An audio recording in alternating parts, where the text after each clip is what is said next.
Membangun mental tangguh di era serba cepat. Assalamualaikum warahmatullahi wabarakatuh. Selamat pagi teman-teman dan Ibu Tutor.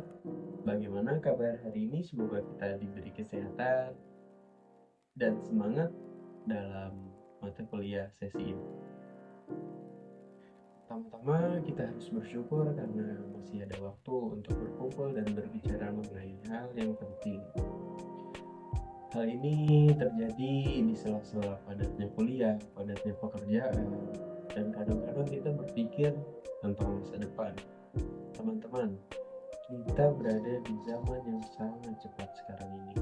Tekanan sosial yang meningkat, jumlah tugas yang tidak terbatas, dan akses terus-menerus ke informasi adalah semua masalah yang dihadapi oleh orang-orang di dunia digital yang serba kompetitif ini.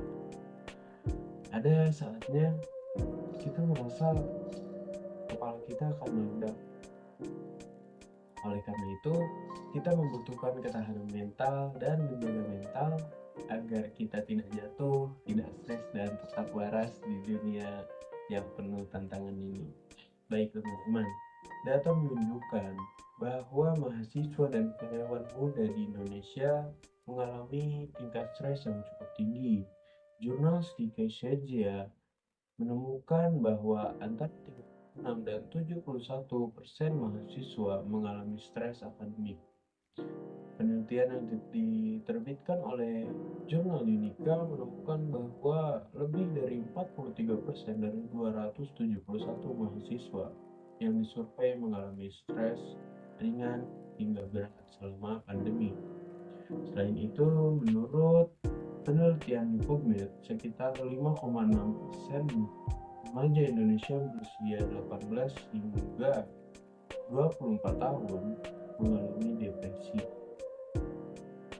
Ini menunjukkan bahwa ini bukan masalah ringan, ini masalah yang penting. Tapi ada kabar baiknya, saya akan menyampaikan 3 cara yang dapat kita lakukan untuk menjadi orang yang mantap. Yang pertama adalah kelola emosi dengan bijak. Jangan khawatir jika kita merasa lemah, kita merasa lelah, sedih, capek, bahkan marah. Itu adalah hal yang wajar. Yang penting, kita dapat menghindari hal tersebut, meluangkan waktu untuk refreshing, sekedar jalan-jalan, bahkan berbicara atau mengobrol pada teman kita itu sudah menjadi sesuatu yang dapat menenangkan hati kita. Ada saat-saatnya ketika kita hanya didengar saja sudah cukup untuk membuat kita lebih baik. Yang kedua, pola pikir positif, mindset, dan perkembangan. Jangan takut gagal.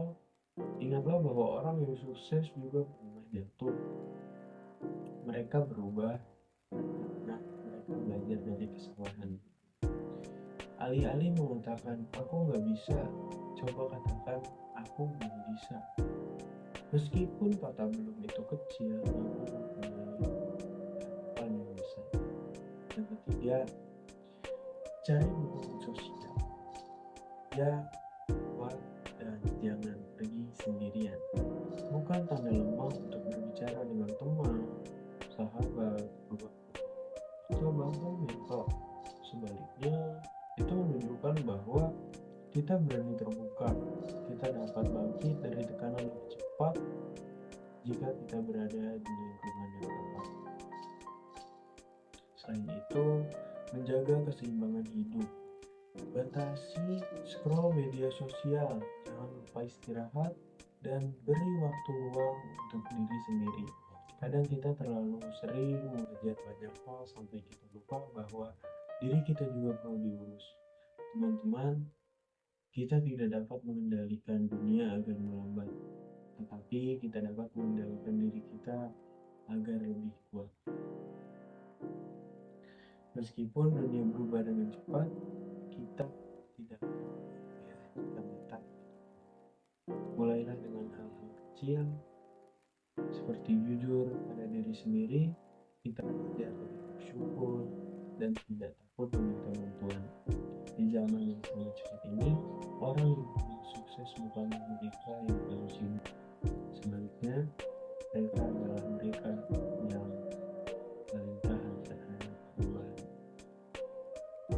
Saya sangat berterima kasih pada teman-teman atas perhatiannya pada sesi ini. Semoga generasi kita